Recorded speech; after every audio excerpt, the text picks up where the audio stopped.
Merry Christmas Eve to you and yours. Welcome to SimWorld today. I am Marsh on this festive holiday eve, and I am joined on a Tuesday by Maestro. Good morning, Maestro. How are you? Good morning, my man. Ready to get the Christmas Eve grill going and gonna fry up some duck and some venison. So let's go. Well, that is one heck of a Christmas combination. We got plenty of things to get to. We're going to talk a little ACC strength action. We had 4 games in action last night at SimWorld Hoops, so of course we're going to recap that. But let's start with Monday Night Football. In a football game that really, Maestro, didn't turn out to be much of a football game at all between the Packers and the Saints. 34-0 Packer win.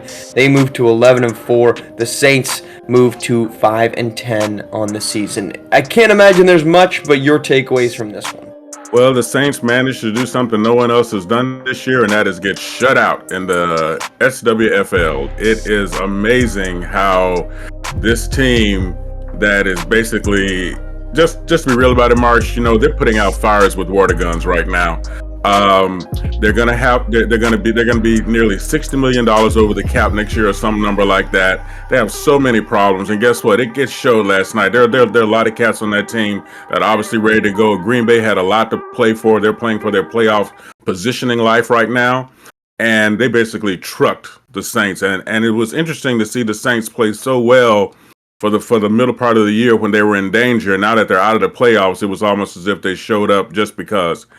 And, I think it's going to say a lot for what they're going to be able to do next year. I think next year's Saints are going to be worse because they're going to have to cut a lot of their veteran leadership, and they're going to have to get rid of a lot of talent that they have on the team right now because they just won't be able to afford them. And I think we saw what Green Bay is going to be, and that's going to be a really good team moving forward. I think they're going to be consistently in the playoff hunt again like they were back in the day when they had Aaron Rodgers, now the Jets quarterback who sucks, as their leader. This is barely. Sometimes I wonder because the league will tell us when we have the opportunity to flex games throughout the week. I'm kind of wondering why you didn't flex this game out of the Monday night spot in week 16 week 16 of the regular season. This was never going to be a competitive game. The Saints have not been a good football team since they haven't been able to consistently have Derek Carr out there, which isn't saying a lot, which is kind of not great if that's the guy that you're saying makes us competitive, but he's actually got them to a 500 record. All 5 of their wins have come with him in the starting lineup. But this was the right game for Green Bay. They came out, their offense was dynamic in the ways that it needed to be, and then their defense was, like you mentioned, the only shutout of the regular season thus far. The big question coming out of this is the Christian Watson injury. He had a knee injury that he departed the game with. He's their difference-making wide receiver. The problem with Christian Watson is he is never available. I mean, his track record of injuries is substantial. That's, I think, the only major takeaway in this one is what is this team going to look like? Are they going to be fully healthy? And is Christian Watson going to be ready to go for the playoffs? Because if he's not, that definitely hampers the abilities of this offense, Maestro. Absolutely. And you know what? I don't think he's going to be ready. I think for them this year, this is more of the floor for Green Bay, more so than the ceiling, just because of what you just mentioned about the injuries. And Green Bay is going to be an interesting team because, once you get in the tournament, anything can happen, right? And Marsh, what the coaches always tell you, sometimes the best ability is availability.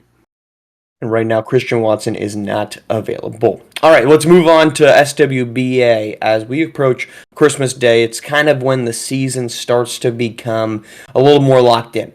And as such, a little bit more of the rankings and potential MVP favorites. So, Maestro, as we hit the Christmas holiday, anyone that's standing out to you in terms of MVP favorites? Well, can I stay away from the regulars for a minute there, Marsh? There are some cats that I know. One player with my heart I want to see get MVP consideration. That's Victor Wembanyama, who's showing up in his way this year. And there's another player too that I'm just going to outright say, just because of what they're meaning for the team right now, they've turned their game around, and that's Trae Young. But if I had to put one name in the mix for our conversation that's on everybody else's mind, even though he has less than a 4% chance of being the MVP, and that's Jalen Williams from OKC. I don't know. I just like scrappy players. I like players that are everywhere for their team and do what they need to do. We know all the top hits and whatever, but those are the guys I'm kind of pulling for to kind of have a strong end of the season to kind of make the voters think twice about something else. So you're not going to give us a name that you're taking as the MVP favorite right now? As a favorite, come on. We okay. I'll play nice. Everyone else is saying that it ought to be Nikola Jokic or a Tentakumbo, whatever. That's too easy, man. Maestro. Right. Maestro. I like it hard. Hey, I mean, hey, look, you could try to zag here, Maestro, but just coming in and saying Anthony Davis is the MVP isn't really going to be accurate.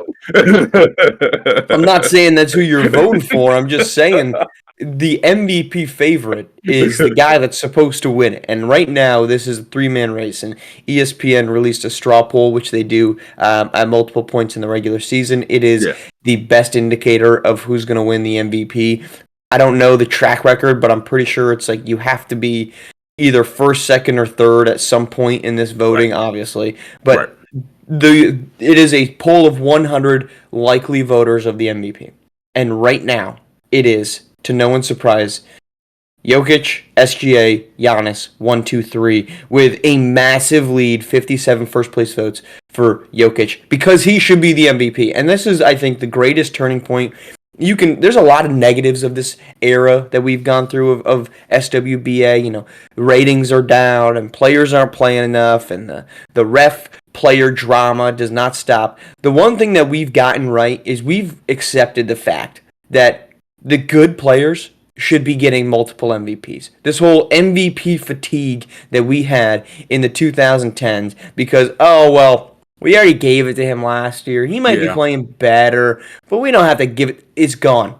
And Jokic, who is on his way to his fourth MVP, maybe having the best season of his career, shooting above 40% from deep, continuing to be the lifeblood of a Nuggets team that has basically tried with all their powers to pick him apart and make that roster not good enough to contend. He is dragging it to relevancy and contention.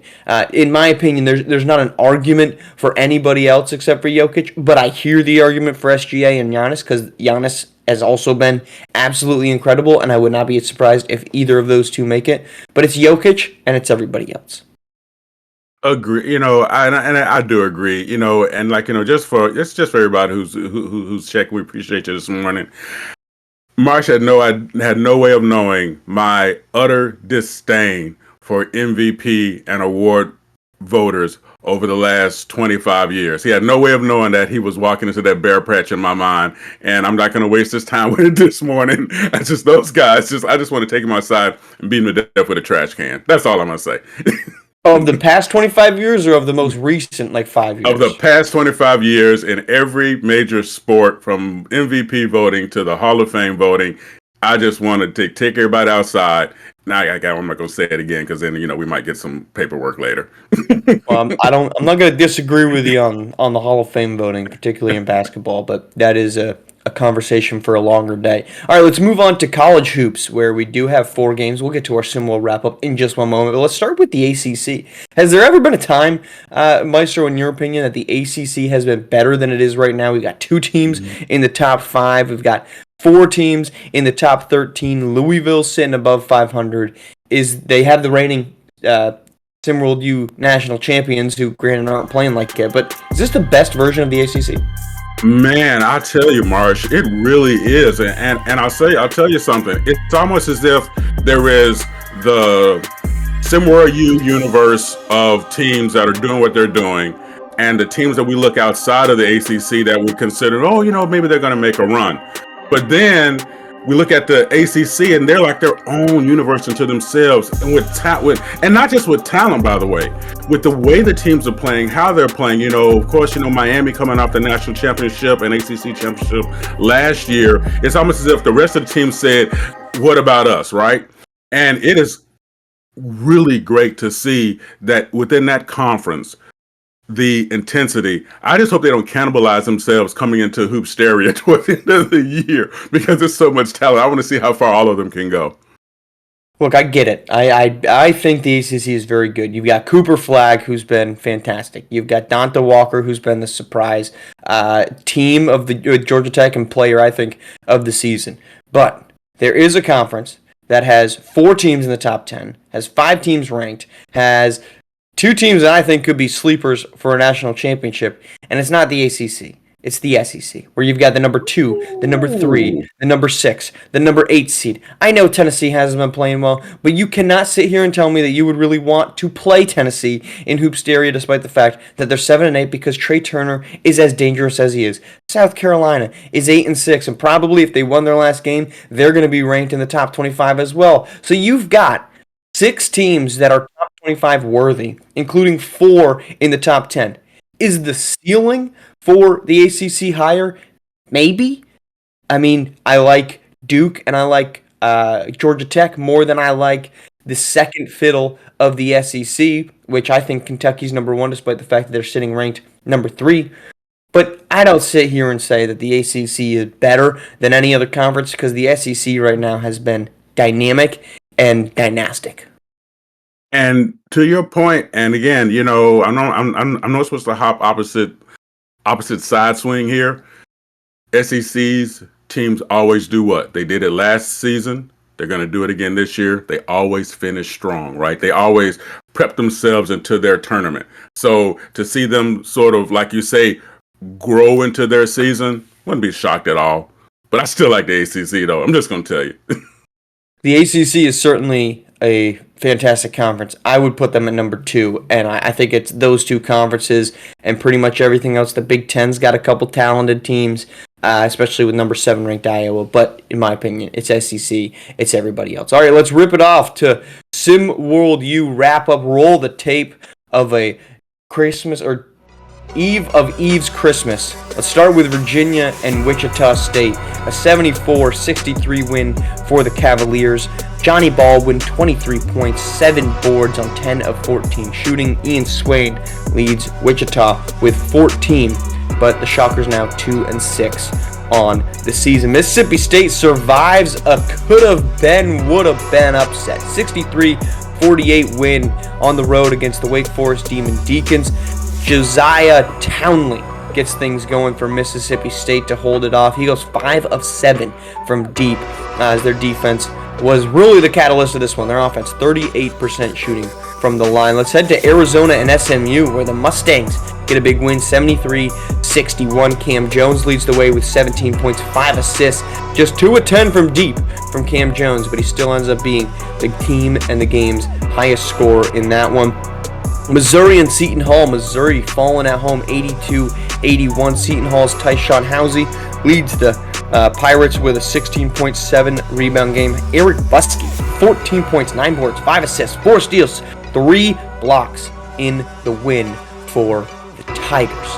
That is our Christmas Eve night. We've got some games coming in today, midday action, a whole big slate of 12 o'clock games, including Maestro heading to Virginia Tech for Wisconsin. Virginia Tech joined by Sam for that Christmas Eve matchup. That'll be live on CBS.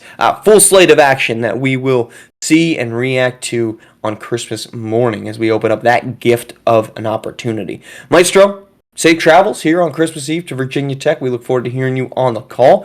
We look forward to seeing you back here tomorrow morning on SimWorld Today as well for our Christmas Day edition. Merry Christmas to all those who are celebrating. Happy Hanukkah, as tomorrow will be the start of Hanukkah. Maestro, thanks for coming on. We'll talk to you in the morning. Thank you all for tuning in to SimWorld Today on SimWorld TV, the only place you can see the game, be the game. Be the game.